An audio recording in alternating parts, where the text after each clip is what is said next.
Colt. How are you today? You have been a very good boy for the scans that we took. So we found out from the CT that your dog has lung cancer. Oh my God. So there are two different ways that we can go about taking it out of him. Yeah. We can either do surgery, which is the most common way, but if it's in the veins, we have to do chemotherapy. And so this involves the HER2 gene.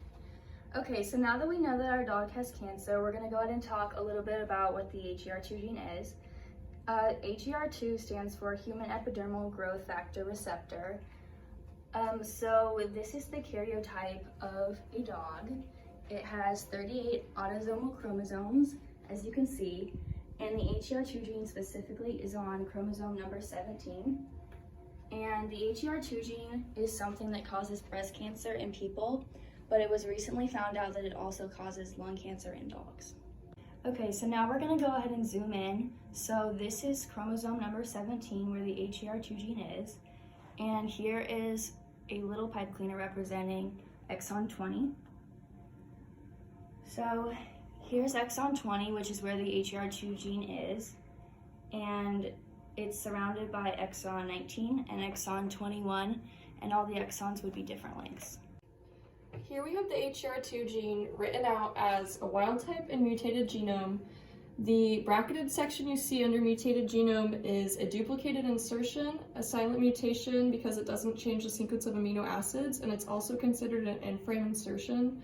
We created that mutation out of clay down here, and the blue stands for adenine, yellow stands for thymine, white stands for cytosine, and green stands for guanine.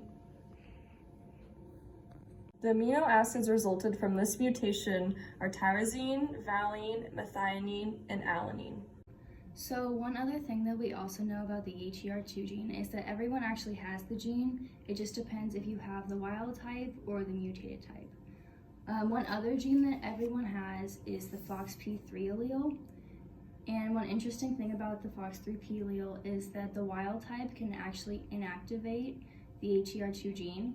So it acts as a repressor and it binds to the promoter and will actually cause the HER2 gene to not be expressed. We are still working on possible treatments, but one for the future is gene therapy, which is the delivery of nucleic acids into cells as a drug to treat disease. There have been studies done in inhibition of HER2 gene expression at the transcriptional level.